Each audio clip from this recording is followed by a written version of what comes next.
Okay, now we're going to look at the breeding period, or most people just call it the rut. Now, let's look at the farms again.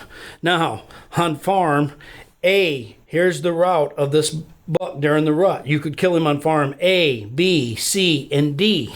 You have a chance at the buck in every one of these. And actually, farm D hasn't been good, and during the rut, farm D actually now has a little bit of an edge. Because let me explain something. When the buck hooks up with the doe to breed her, she don't want to be around the other does. So she wants to go to an isolated spot. The buck doesn't want her to be around any competition and other bucks. So what they like to do, a lot of times guys are driving down the road and they see a buck and a doe, this big old buck laying right in the middle of a cornfield where you'd never see a deer again. What it is they go to these odd spots to lay and be away from everybody. So during the rut, farm D, that swell hole would be an excellent choice. So it actually has a little edge over A, B, and C in a lot of locations. Okay? But every one of these are equal spots. Now, let's look at what's going on during the rut and all that.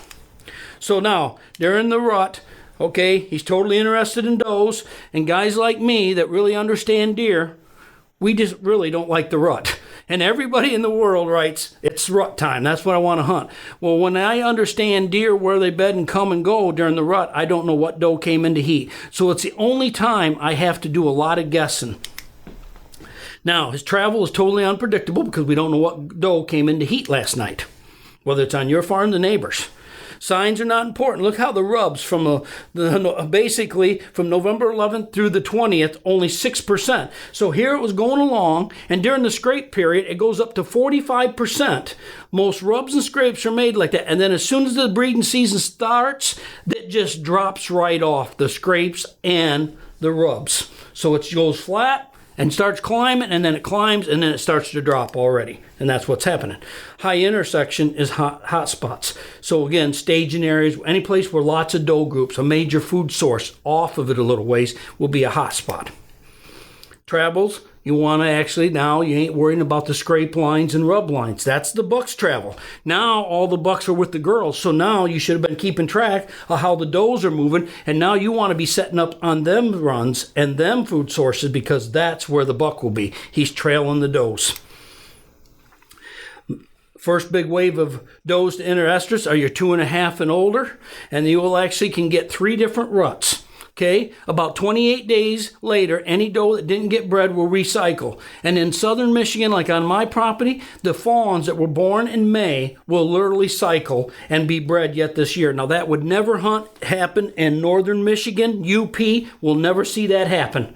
This is when the soil, the nutrients in the soil, they got bred at the right time. These doe fawns will cycle. So you actually get a 3rd rut during late December. Breeding rubs, you will start seeing these monster rubs tore up because the rubs that he does make, he's stuck in a little spot with the doe, and meantime while he's waiting for her to let him breed, he will tear things up, and they're always shredded, bigger in size because he's the dominant buck. Now the beginning point of the breeding or the rut is basically when the first big wave of does enter estrus. It changes overnight. And hunting strategies at this time, you should be hunting all day. Guys, if there's a time to sit in your stand all day because you don't know. And guys, if you came to my whitetail boot camp and you've seen my whole wall full of big bucks, I got 42 of them. Between me and my buddy Chris, we've taken 64 big bucks. If we took all the deer off the wall that were killed from 10 o'clock to 2, we'd lose most of the wall. Okay, during the breeding period, for your stand location and hunting strategy, you should be hunting where all the doe groups are feeding. Any place there's a pinch point that merges these girls through a small area is where you're going to want to hunt. And you don't want to forget about them out-of-way spots that this time could be very good. A pothole out in a field, a heavy fence row is worth setting a stand up and spending a day on because these big bucks cruise past them places and they take them does to them isolated areas. So that should be your strategy during the rut.